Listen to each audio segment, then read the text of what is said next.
Many in the scholarly and political field praise Jeremy Rifkin for a willingness to think big, raise controversial questions, and serve as a social and ethical prophet.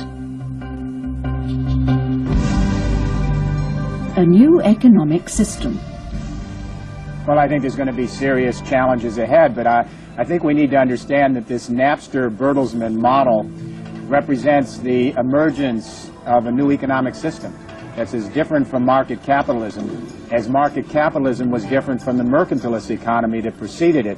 We're just at the beginning stages, and the real shift here, we're moving from markets to networks. In markets that we're familiar with, you have sellers and buyers. You come together, you exchange property. The sellers make money on the margins of the transaction and the volume of the physical units they sell. That's market capitalism. In pure networks, the new Napster-Bertelsmann model, there aren't any sellers and buyers. There are suppliers and users, there are servers and clients.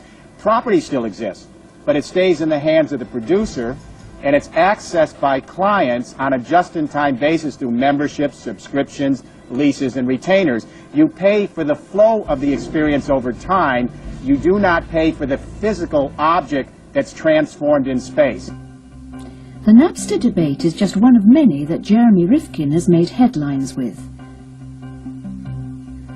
From the economy to the environment, from the workforce to genetic commerce, Mr. Rifkin has spent the last 25 years raising the big questions of our time.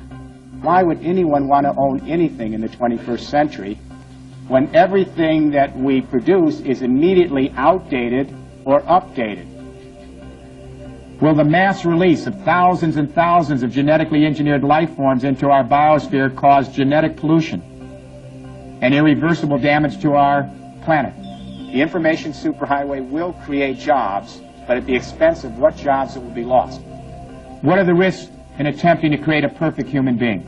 In business, we talk about LTV. Does anyone know what that term means? LTV, the lifetime value of the client. That's the new term in marketing. What are you worth if I can commodify every moment of your time 24/7 for the next 50 years? A fellow at the Wharton School Executive Education Program, Mr. Rifkin lectures on future trends in science, technology, and the global economy. And he is the best-selling author of 15 books on the impact of scientific and technological changes on the economy, the workforce, society, and the environment. His books have been translated into more than 20 languages and are used by hundreds of universities, corporations, and government agencies around the world. Mr. Rifkin's newest book, The Age of Access, explores the vast changes occurring in our capitalist system as it makes the transition from geographic markets to e-commerce networks and from industrial to cultural production. The Age of Access. The best way to understand this new world is the automobile.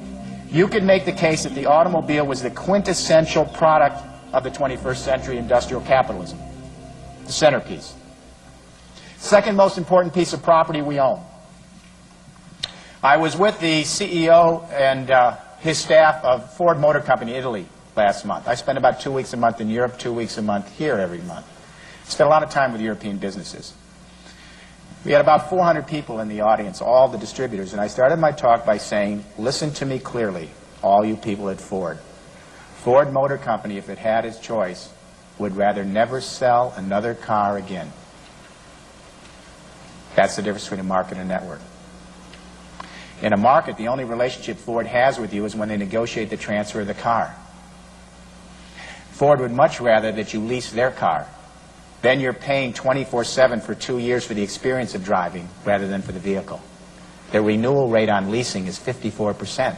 The renewal rate if you just bought a car from them is maybe 25%. In the future, what the client wants is access to the experience and flow of the thing, not the thing itself. In networks, property still exists, but it always stays with the producers. It's simply accessed in time segments, membership, subscriptions, retainers, and leases by the client. In the United Kingdom, Smith, Kline, Beecham, and Eli Lilly have set up a prototype network called disease management. You're going to hear a lot about disease management. They now take 4 or 5 diseases, central nervous disorders, heart attacks, strokes, diabetes, and cancer. Their new mission, these 2 pharmaceutical companies, get the patient well. keep the patient well 24/7 for the rest of their life. Have they lost their minds? If you're well, you're using less drugs. How do they make money at SmithKline Beecham and at Eli Lilly? They create a B2B economy of scale relationship with the insurance companies, the hospitals, and the health providers. If SmithKline Beecham and Eli Lilly can keep the patient well, it's less medical costs for the providers, especially the insurance companies. The insurance companies then enter what they call a gain-saving relationship with the pharmaceutical companies. So if the pharmaceutical companies keep you well, the money that's saved, part of it is gain saved back to the pharmaceutical companies. And here is a critical difference between a market and a network. In markets, we make money by maximizing production and on the margins of the transaction and the volume of the units we sell. That's market capitalism. In networks, we make money the exact opposite way, by minimizing production, pooling your risk with your partners, and sharing your savings in the form of gain-saving agreements. How many of you parents in this room believe you and your children and your family that the quality of your life is increasing in dramatic proportion to the new technologies being introduced into your life? The opposite. You know, I've been asking this question of CEOs in Silicon Valley. And to a person, they tell me the quality of life is deteriorating even as they are introducing these new labor-saving, time-saving, convenience-saving technologies. They feel more stressed, less time, their relationships are deteriorating, and they see no light at the end of the tunnel. There's something wrong here. The problem is, with these new technologies, you can never catch up. Every time we introduce a new labor and time-saving, convenience-saving technology, it increases the activity, the pace, the flow. If you have an email, you're going to have to answer 200 emails every morning. If you have a cell phone, you're connected 24/7. So if you feel you're falling further and further behind, you're right. And there's the cell phone. Perfect timing right there. Because someone in the family wants to say, now I'm in the supermarket and I'm in the fruit and vegetable aisle.